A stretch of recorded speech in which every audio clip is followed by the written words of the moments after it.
주간 동안 주의 은혜 가운데 평안하셨습니까? 옆에 사람과 인사합시다. 사랑합니다. 주의 이름으로 축복합니다. 예, 주보의 제목이 있습니다. 같이 읽겠습니다. 시작. 귀에 할례를 받으라. 아멘. 요즘 예레미야서를 계속 보면서 예레미야를 통하여 그 시대에 책망하시는 소리를 계속 듣고 있습니다. 오늘 예배 전에 찬양단 찬양 연습하는데 찬양 연습한 첫 곡이 의에 줄이고 목이 마르니 이 찬양을 하는 거예요. 가슴이 막 뜨거워져 갖고 어쩔 줄 몰랐어요. 가라기는 저와 여러분이 하나님의 의에 목이 마르고 굶주렸으면 좋겠습니다. 그래서 우리 심령이 하나님 원하신 심령으로 변화되고 이 시대에 한 사람을 찾으면 저와 여러분들은 복이 있기를 바랍니다.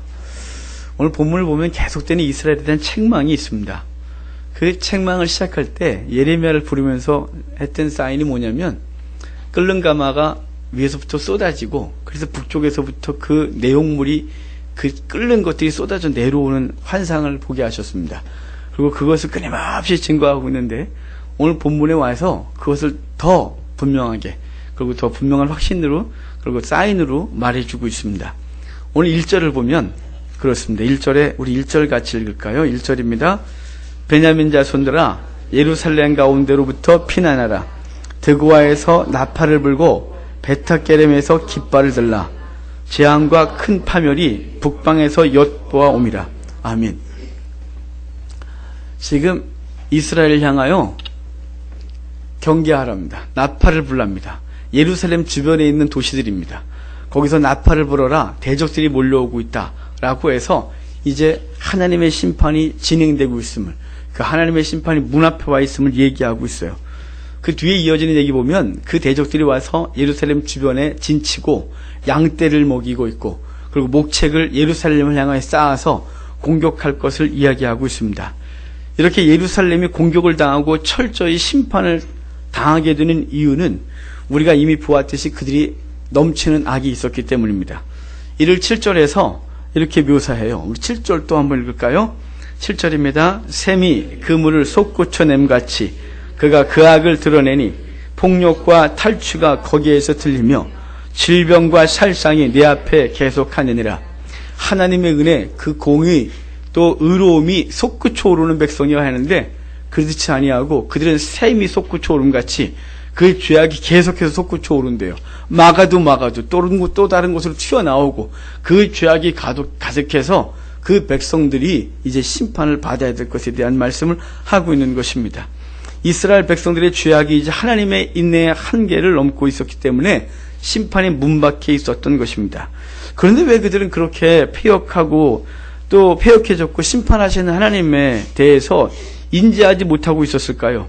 그 정도로 환란이 있었고 그리고 선지자들의 끊임없는 외침이 있었다면 이제 그들이 그 죄에서 돌이킬 만도 한데 그들이 죄에서 돌이키기보다는 끊임없이 죄를 향해 더 달려가고 하나님께 돌아서지 못하는 모습을 봐요. 왜 그럴까요? 왜 그들은 우리 같으면 왜 쟤들 저러지? 우리는 안 그럴 것 같은데 그들이 왜 이럴까라고 생각할 수 있다고 생각해요. 왜 그럴까요? 본문에 그 이유를 말해요. 우리의 제목이에요. 귀에 할례를 받지 못했기 때문이에요. 우리 10절을 이미 읽었지만 다시 한번 읽겠습니다. 내가 누구에게 말하며 누구에게 경책하여 듣게 할꼬. 보라, 그 귀가 할례를 받지 못하였으므로 듣지 못하는도다. 보라, 여호와의 말씀을 그들이 자신들에게 욕으로 여기고 이를 즐겨하지 아니하니. 아멘. 주님은 이렇게 말해요. 누구에게 말하면 누구에게 경책하여 듣게 할꼬. 왜 그럴까요? 듣는 사람이 없기 때문이에요. 내가 누구한테 말해야 될까? 아무도 내게 들어주지 않는다는 거예요. 경책하여 말한다는 걸 반복해서 계속 들을 때까지 얘기를 하는 거예요. 내가 누구한테 그럴까? 아무도 안 듣기 때문에 주님은 내가 누구한테 말해야 될까를 찾고 있는 것이에요.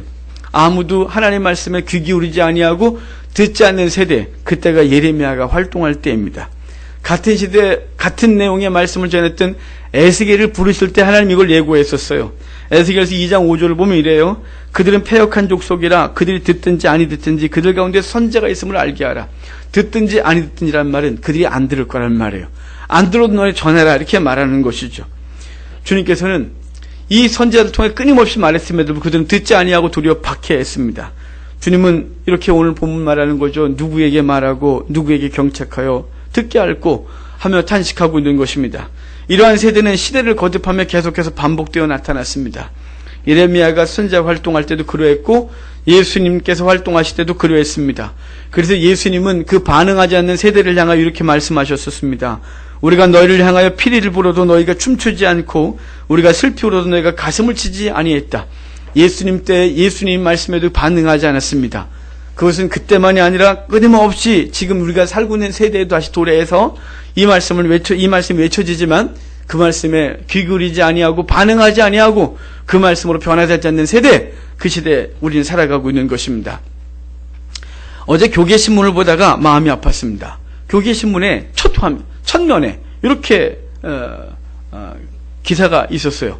교계신문은 웬만하면 읽지 않습니다. 대충 보다 넘기는데 근데 아예 일면에 큰 글씨로 기독교인들이 윤회를 믿는다고 돼 있어요. 뭔 소리야? 읽었죠? 거기 돼 있어요. 기독교인들 중에 윤회를 믿는 사람들이 40% 정도 된답니다. 미쳤어. 맞아요. 그 다음에 하나님께서 세상을 창조하셨다는 것을 믿지 않는 사람이 약 40% 정도 됩니다. 두 개가 다 약 40%씩 되는 거예요. 다른 것들은 아예 볼 것도 없었고, 뭐 이런 거 저런 거 무지하게 많았어요. 통계가 1년 동안 또 그리스도인들을 향하여 기독교인들에게 또 불교인들에게 천주교인들에게 이걸 동시에 물었어요. 동시에 물었는데 기독교인들의 반응이 거기에 이렇게 나온 거예요. 제가 이 얘기를 읽고 이걸 대체 어떻게 해석해야 되지? 그래서 집사람이 또 나중에 왔어요. 그러다 그 신문을 또 봤어요. 에이 설마죠. 여러분 이해가 되십니까? 기독교인이 윤회를 믿는다. 그 중에 10명 중에 4명이 그것을 믿고 있다.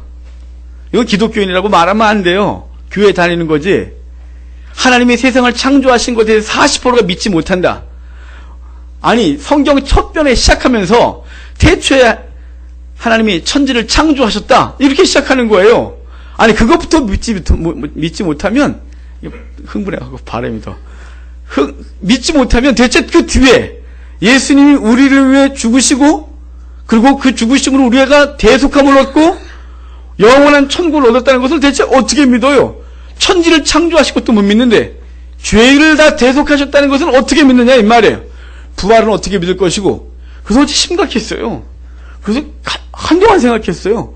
어떻게 된 거지? 그래서 우리 교회는 생각했어요.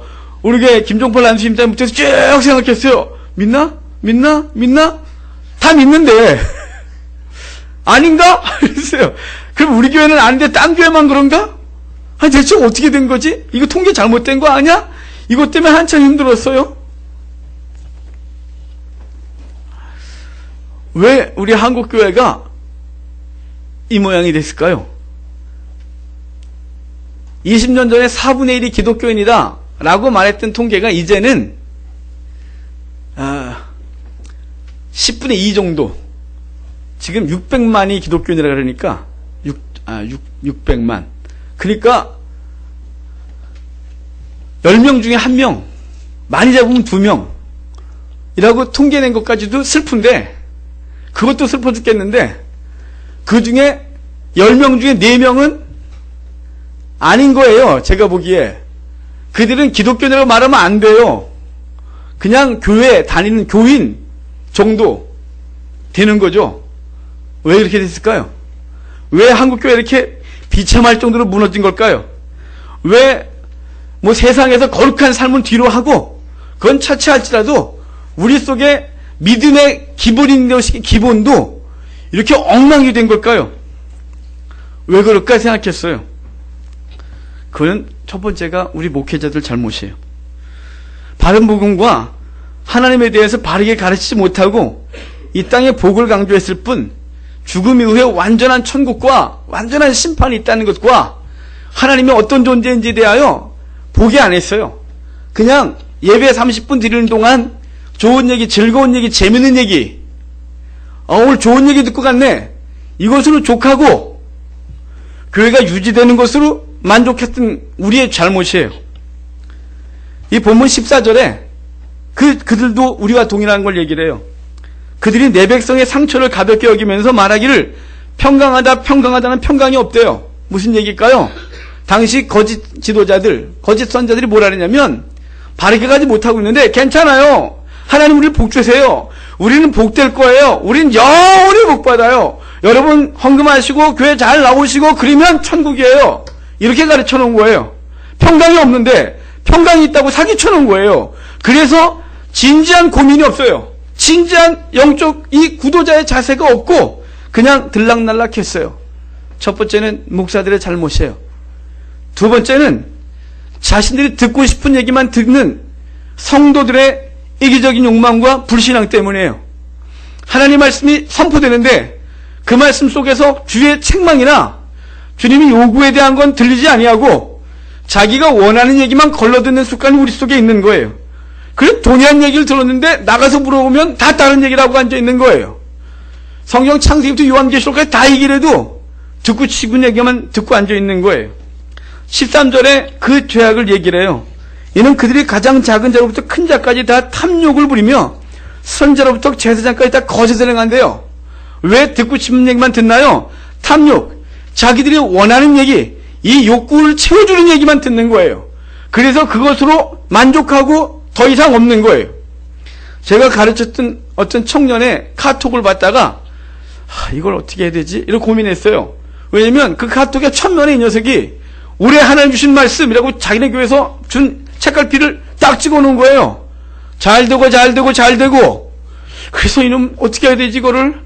이거 걔네 교회에서 신앙생활하고 있는데 내가 뭐라 그러자니 그렇고 그래서 고민이 빠졌을 때 지난주에 주중해봤어요. 오래간만에 그 녀석 이렇게 보다가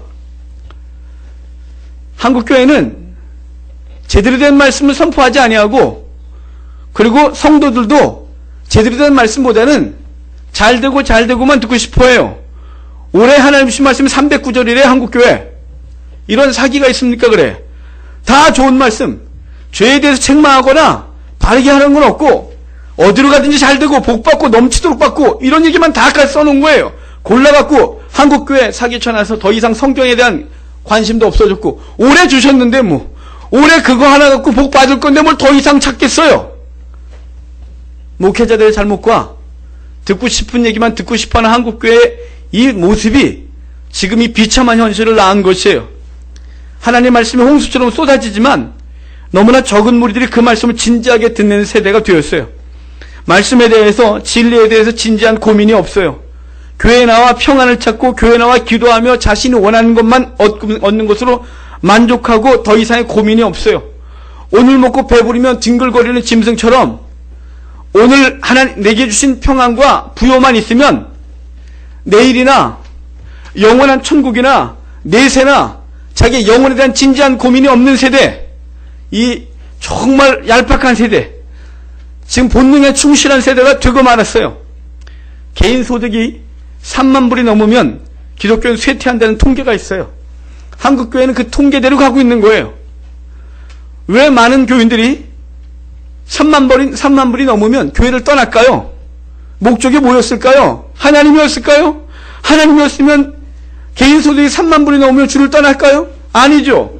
그들의 목적은 재물이었어요. 그들의 목적은 이 땅의 평안이었어요. 그래서 그것이 주어지니까 더 이상 하나님과 관계할 이유가 없는 거예요. 하나님을 떠나도 되는 거예요. 그리고 3만 불이 하나면 다시 이 땅에 기근이 발생되면 다시 죽게 나오겠죠. 뭐 때문에요? 재물 때문에요. 곡식 때문에요. 주 앞에 나오겠죠. 여러분, 우리의 관심이 하나님이 어떤 분인지에 대한 관심이 진지하게 있기를 바라고 하나님 앞에서 살아가는 신앙인이 무엇인지를 알았으면 좋겠어요. 이 재물이 부유하면 주를 떠난다는 건 뭘까요? 비유하면 이거죠. 남편이 돈을 많이 벌어다 주면 그 벌어다 준 것을 웬만큼 다 모아놓고 그럼 더 이상 남편과 관계가 없으니까 떠납시다 우리 이러는 거예요. 더 이상 남편이 나한테 필요 없거든요. 그러다가 그 남편이 나한테 돈을 막 그러고 자기가 좀 떨어지면 다시 오는 거예요. 호세아의 아내 고멜처럼. 이건 사랑인가요? 아니죠. 이건 사랑이 아니라 이거는 그 남편 입장에서 보면 자신을 향하여 농락하고 그리고 자신의 재물만을 찾아나는 이 음란한 여인과 함께 살아가고 있는 이 답답한 거예요. 우리 한국교회가 그래가고 있는 거예요. 이렇게 듣지 않는 세대, 아니 적극적으로 듣지 않으려고 몸부림을 치는 세대를 우리는 살아가고 있고, 주님은 그 시대에 요구하는 것이 있어요. 오늘 제목처럼 귀의 할례를 행하는 것입니다. 귀의 할례를 받지 못하면 하나님의 말씀을 못 듣는 데서 그치지 않아요. 못 들었다, 이 정도로 그치면 그냥 다행이에요. 그런데 그게 아니라 귀의 할례를 받지 못하여 하나님의 말씀을 듣지 못하면 그 듣지 못하는 자는 주님을 대항하여 대적하는 자가 되고 마는 것이에요. 그래서 오늘 본문에도 우리가 읽은 10절에도 보면 그들은 하나님께 대하여 욕을 한다, 이렇게 말한다는 거예요.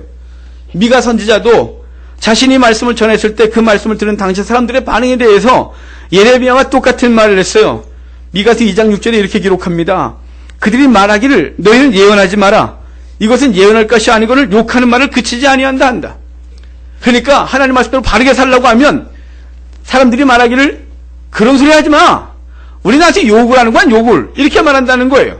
선지자들이 바른 말씀을 전하면 욕으로 듣고, 그리고 잘 된다고 말하면 그것을 복으로 듣고, 그래서 결국은 모두가 망하는 세대를 살아가고 있다고 얘기를 하고 있는 거예요.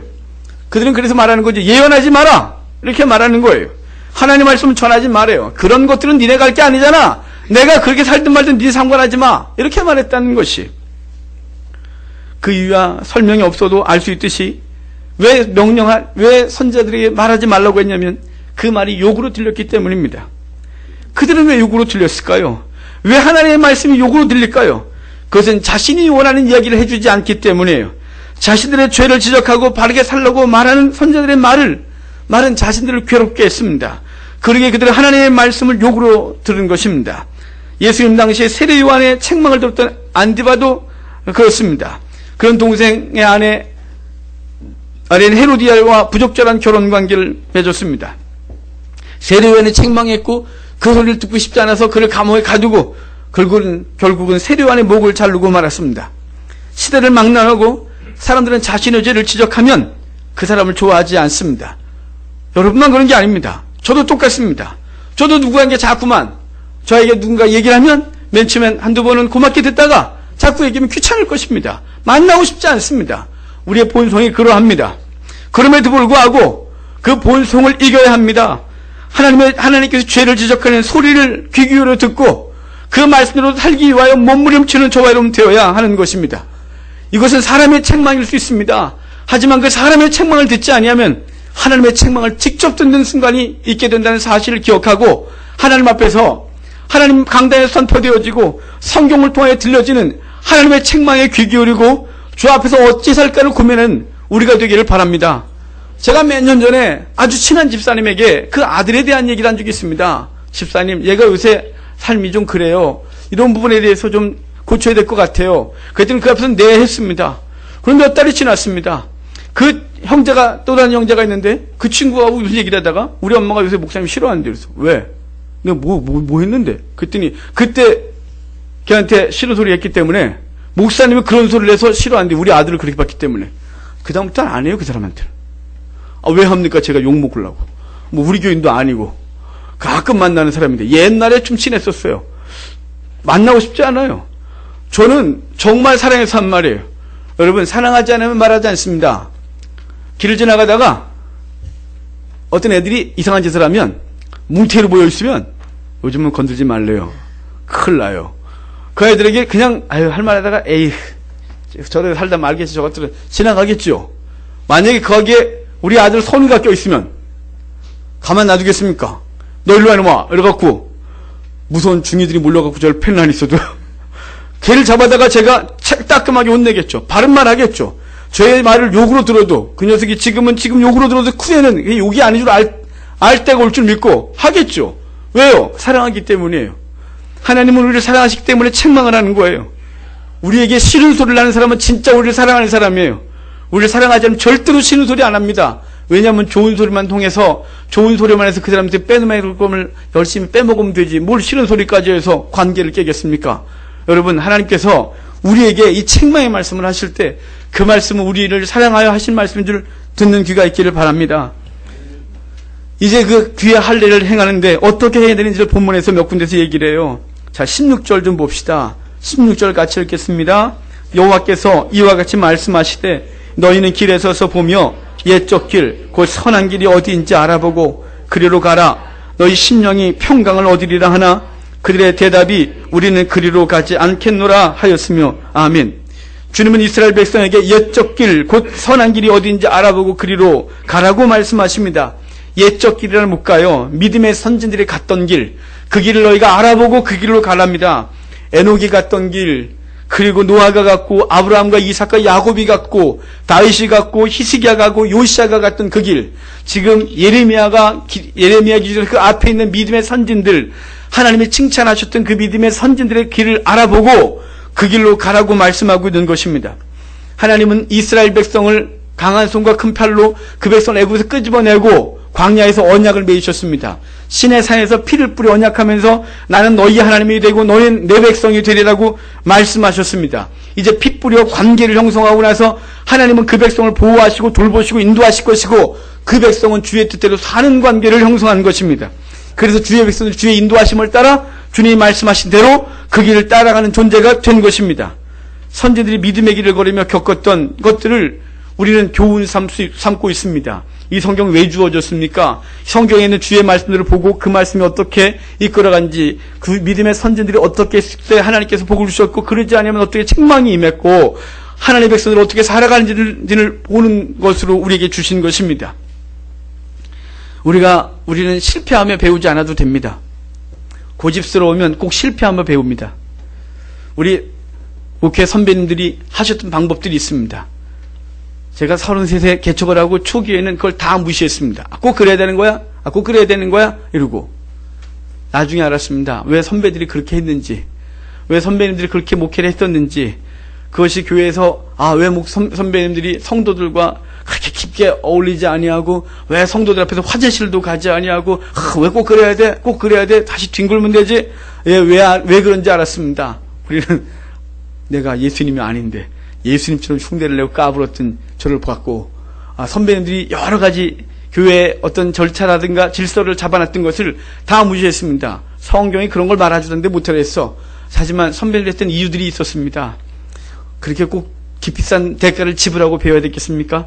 이제 우리 그럴 이유가 없습니다. 성경에 이미 하나님이 말씀하신 것 배우라고 했습니다. 그거 배우고 이제 멀리는 성경에 있는 선진들의 믿음의 선진들을 보고 가까이 있는 우리 민족의 선진들, 믿음의 선진들의 삶을 보면서 배울 수 있는 것입니다. 그런데 이 시대 교만하여 배우려 하지 않습니다. 어른들의 신앙을 율법주의, 기복주의 신앙으로 매도합니다. 우리 선진들이 하나님을 진정으로 사랑하고 경외했기 때문에 삶을 바치고 목숨을 들었던 것들을 일부러 잊으려 하는 것 같습니다. 율법주의, 기복주의가 순교를 가능하게 할까요? 그 주기철 목사님과 손양호 목사님 같은 분들이 기복주의와 율법주의에 빠져갖고 목숨을 건 걸까요? 아닙니다. 우리 믿음의 선진들이 하나님 앞에서 생명을 얻었던 것이 기복주의 때문일까요? 기복주의는 답이 안 나옵니다. 기복주의는 굉장히 이기적인 것이거든요. 자기에게 복이 될 때만 하는 것이거든요. 자기들이 잘 될 때만 하는 것이거든요. 기복주의가는 절대로 기복주의는 절대로 하나님을 사랑하여 목숨을 걸 수 없습니다. 이제 우리 믿음의 선진들의 순수한 신앙, 하나님을 사랑하고 그것에 근거에 목숨을 바쳤던 그 신앙의 삶을 본받고 따라가야 되는 것입니다. 새로운 길, 새로운 말씀, 새로운 진리 없습니다. 이미 우리 속에 주어진 하나님의 말씀이 진리이고 영원 불변한 것입니다. 며칠 전에 손글씨로 편지가 하나 이렇게 왔어요. 편지 봉투에 손글씨 썼길래 굉장히 반가웠어요. 왜냐면 요즘 대부분 손글씨로 쓴 편지가 어디 있습니까? 다 프린트해갖고 딱 붙여갖고 딱 오지. 그래서 이게 뭐야? 그래서 뜯어봤어요. 모르는 사람에게 아끼 또. 그래서 이게 뭐지? 뜯어봤더니 예수님이 처음 오셨고 초림하시고 그 다음에 재림하시는 예수님을 믿지 않으면 안 되는데 이미 그 재림 예수님이 오셨대요. 그의 말을 듣지 않으면 벌을 받는대요. 그 연락하래요. 그래서 이름이 맨 마지막에 이만희 이랬어요. 반가웠던 기분은 확 상해버렸어요. 제게 얼마 전에 어떤 분이 문자를 보냈어요. 그 문자에는 복음의 비밀이라 아무도 깨닫지 못한다는 얘기를 쓰면서 이 땅의 대부분의 목사들도 깨닫지 못하고 신학교나 성경에서는 배울 수 없는 것이 복음의 비밀이랍니다. 그러면서 자신과 몇몇 사람들 깨닫고 있는데 와서 배우랍니다. 복음은 감추어 있는 비밀이라 아무도 알지 못한답니다. 그럴까요? 아닙니다.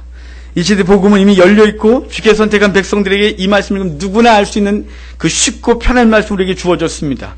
성경이 말하는 복음에는 더 이상 아무것도 없습니다. 새 길, 새 진리, 새 말씀 뭐 이런 거 얘기하면 다 이상한 사람들입니다. 절대 따르면 안 됩니다. 이미 밝히 드러난 하나님의 말씀이 있을 뿐입니다. 그리고 그 말씀을 믿느냐 그렇지 않느냐입니다. 그 복음의 깊이를 깊이 깨달았느냐 아니면 표면에서만 멈춰 있느냐 이 정도이지, 이 복음이 감춰져 있으니 나만 깨닫는다, 다 사기꾼들입니다. 갈라디아서 1장 이렇게 말합니다. 우리가 혹은 하늘로부터 온 천사라도 우리가 너희에게 전한 복음 외에 다른 복음을 전하면 저주를 받을지어다, 이렇게 말했습니다. 다른 복음은 없다. 이미 주어진 이 예수 그리스도의 은혜의 복음에는 아무것도 없다고 말하는 것이죠. 에베소서 2장 20절에 이렇게 말해요. 너희는 사도들과 선지자들의 터 위에 세우심을 입은 자라. 그리스도 예수께서 친히 모퉁이 돌이 되셨다. 사도들과 선지자들의 터는 구약과 신약의 말씀에 위에 그 사도들이 그 가르쳐는 그 터 위에 교회가 세워지는 것이 더 다른 건 없다 이 말이에요. 고린도서 3장 11절도 이렇게 말합니다. 이 닦아준 것 외에 능히 다른 터를 닦아줄 자가 없다. 여러분, 우리는 성경을 통해 그리고 교회사를 통해 믿음의 선지들이 갔던 길 이미 보고 있습니다. 이외에는 다른 길이 없습니다. 그 옛길 자세히 주의하여 보아야 합니다. 그리고 그 주의하여 보고 그들이 어떻게 살았는지 알고 그들을 따르는 것이 성도들의 본분인 것입니다. 자신의 욕심의 근거에 성경을 재해석하고 자신의 상황에 맞춰 왜곡하고 싶은 욕심도 내려놓고 오직 깨끗한 마음, 즉 주님이 무엇을 원하시는지 주님이 원하시면 그대로 살겠다는 그 마음으로 주의 복음을 깨닫고 선진들을 연구하고 그대로 따라가는 자들이 되어야 하는 것입니다. 그래야 주님이 이 시대에 우리를 통하여 큰일 이루시는 것입니다. 우리 17절 또 한 절 같이 읽겠습니다. 17절입니다. 내가 또 너희 위에 파수꾼을 세웠으니 나팔 소리를 들으라 하나 그들의 대답이 우리는 듣지 않겠노라 하였다. 아멘. 조금 전에 귀의 할례를 행하라고 말하면서 옛적 길, 곧 선한 길이 무엇인지 알아보고 그리로 가라 이렇게 말했어요. 그랬다면 이번엔 이어지는 말씀이 뭐냐면 너희 위에 파수꾼을 세웠으니 나팔 소리를 들으라 이렇게 말하는 거죠. 주님은 이스라엘 백성들에게 선지자라는 파수꾼을 세웠습니다. 그 선지자를 통하여 하나님 말씀이라는 나팔을 불게 했습니다. 그런데 이스라엘 백성들이 그 선지자들이 외치는 나팔 소리를 듣지 않았고 결국은 그들에게 재앙이 임하게 된 것입니다. 여기 선지자들 파수꾼입니다. 구약의 선지자들 파수꾼이었는데 그 파수꾼의 임무가 무엇일까요? 파수꾼의 임무는 경계에 서 있다가 대적들이 몰려오면 나팔을 불어 그 자군자를 깨우고 그 대적들을 대항하여 서게 하는 것, 그것이 이 파수꾼의 역할인 것입니다. 구약의 선지자들이 그 역할을 잘했습니다. 하지만 백성들이 듣지 않았습니다.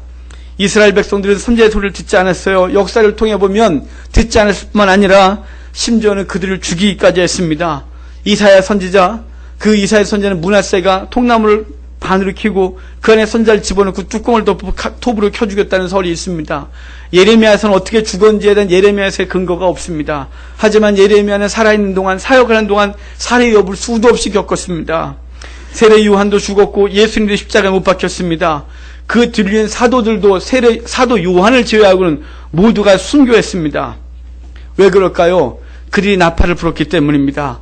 그 나팔을 불면 그들이 듣기 싫어했기 때문입니다. 욕으로 듣고 그 나팔을 부는 자들을 죽였습니다. 지금도 이 땅에 파수꾼으로 세운 사람들이 있습니다. 넓게는 성도들 모두를 파수꾼으로 세웠고 좁게는 이 땅의 목회자들을 파수꾼으로 세웠습니다. 이 시대 목회자를 비롯한 모든 성도들은 파수꾼으로 온전한 나팔수가 되어야 하는 것입니다. 저도 때로는 기록된 말씀이 책망이라면 책망이 아닌 좋은 말로 위로하고 격려해 주는 것으로 맞추고 싶을 때가 있습니다. 이번 주 그랬습니다. 지난주에 어떤 목사님들과 얘기를 하다가 제가 요새 예레미야를 하는데 참 힘들어요. 매주마다 성도들에게 이 책망의 말을 하는 게 마음이 힘들어요. 그랬더니 그러면 자기도 한번 해봤는데 그게 얼마나 힘든지 안돼요. 그래서 좋은 말로 해야지. 성도들과 세상에서 지쳐서 왔는데 그건 저도 동감해요. 근데 교회 왔는데 또 힘든 얘기 듣고 하면 얼마나 불쌍하네요. 저도 그게 불쌍해서 고민해요. 그랬더니 그분이 이젠 좀 예레미야를 과감하게 내려놓고 좋은 얘기 좀 해주래요. 그래서 그러려고 했어요.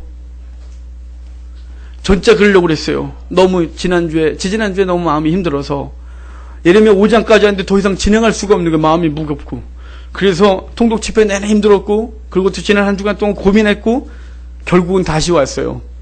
하나님이 우리에게 하시고자 하는 말씀이 있다는 사실을 분명히 깨닫고 힘들어도 들어야 되기 때문에 그 나팔수가 나팔을 불지 아니하면 그걸 듣지 못한 자들이 다 멸하는 것은 멸망하기 때문에 그 파수꾼이 그 생명을 책임지라는 주의 말씀이 생각났어요. 여러분, 우리는 하나님의 말씀 전해야 돼요. 성경 강좌할 때도 보면 창세기부터 요한계시록까지 5일 동안 쫙 가면서 거기 차라리 처음 본 사람들이 있으면 아무 생각 없이 막 갈 텐데 좀 아는 사람들이 좀 앉아있으면 그들의 삶을 저한테 막 얘기하고 목회를 어떻게 하고 있는 얘기를 하고 있으면 그러다가 자꾸 걸려요. 그럼 제가 여기서 하지 말아야 될까? 이렇게 하고 있어요. 그러면 하나님이 그때마다 저에게 책망하시는 말씀들이 있어요.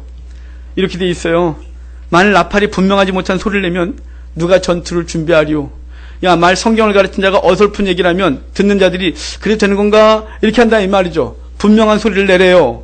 아닌 건 아닌 거라고 말하고 하나님 앞에 바른 건 바른 거라고 얘기질 하지 않으면 듣는 자들이 이것이 공격하라는 얘기인지 멈추라는 얘기인지 알 수 없어서 결국은 들으나 말하네요. 말하나 말한 거죠.